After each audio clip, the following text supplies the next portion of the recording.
इन्होंने कहा है कि 10 लाख रुपए नहीं दोगे हम आपको पूरे सोशल मीडिया पे सब जगह बदनाम कर देंगे। हॉस्पिटल में ड्यूटी करते हुए ऑन ड्यूटी एक्सपायर हो गए हार्ट अटैक से, तो हार्ट का मरीज तो एक्सपायर हो ही सकता है, इसमें कोई बड़ी बात थोड़ी हो गई। आप जांच करा लीजिए, आपको कहीं भी दिक्कत आती है तो मुझे सजा दिलाइए। यहाँ भी गुस्सा है ना, यहाँ पे गुस्से वक्त भी उसने गार्ड के धक्का मारा है। इस नैरेटिव के अंदर इनका कहीं ना कहीं पैसे का मामला ही है। दूसरी बात कहते हैं लूटते हैं। मैं आपको ये कहता हूं कि मेरे सीएमएचओ ऑफिस जाके पता करो कि मेरी चिरंजीव में कितनी शिकायतें हैं। इस मामले में जांच करा लें, और अगर मेरी गलती है तो मेरे को फांसी की सजा दिला दे। मैं डॉक्टरी छोड़ने के लिए तैयार हूँ। मरीज की मृत्यु होती है तो ऐसा नहीं कि मरीज के घर वालों को दुख होता है, मुझे उनसे ज्यादा दुख होता है। राम राम जी, मैं महादेव और आप सबको स्वागत है झलको बीकानेर पर। फिलहाल मैं time Bikaner Ayushman heart care doctor BL Swami है जिकार करने मौजूद हूँ। आप रे अंगे ऊपर बहुत सारा जी का आरोप है बे लागेड़ा है।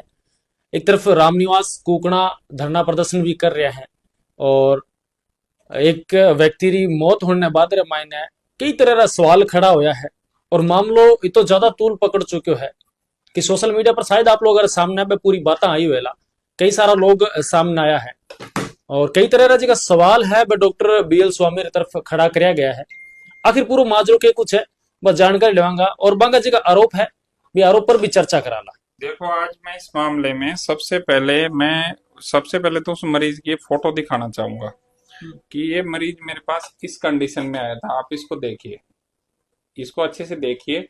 इस कंडीशन में कोई आदमी जब अस्पताल पहुंचता है, जिसको 4 महीने साबुन से घाव को धोने के बाद में, तो आप सोचिए कि जब कोई आदमी 4 महीने से इन्फेक्शन की किसी चीज को लेके घूमता है तो उसकी शरीर की बॉडी की इम्यूनिटी भी डाउन होती है, अंदर का सिस्टम भी कमजोर पड़ता है। दूसरा, उसने विभिन्न अस्पतालों में भी दिखाया और ये पेसमेकर मैंने लगाया भी नहीं था। मैंने तो किसी और जगह पे लगे हुए पेसमेकर को, मैंने तो इस बिगड़े हुए काम को सुधारने का प्रयास किया।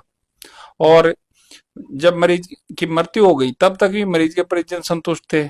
उसके बाद में तीसरे तिहाड़े का एक आदमी आता है, वो यहाँ न्यूसेंस करता है और मरीज की मृत्यु होती है तो ऐसा नहीं कि मरीज के घर वालों को दुख होता है, मुझे उनसे ज्यादा दुख होता है। और मैं भी मरीज के प्रति, मृतक के परिवार और मृतक के प्रति संवेदनाएं भी रखता हूँ पर, और संवेदना व्यक्त भी करता हूँ।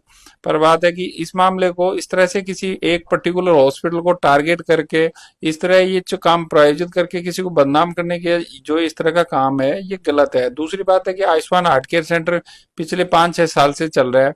आप इतनी जगह आप लोग भी घूमते हैं, आप लोगों के पास भी फीडबैक है होता है कि हॉस्पिटल कैसा काम कर रहा है, अच्छा कर रहा है, बुरा कर रहा है, ये सबको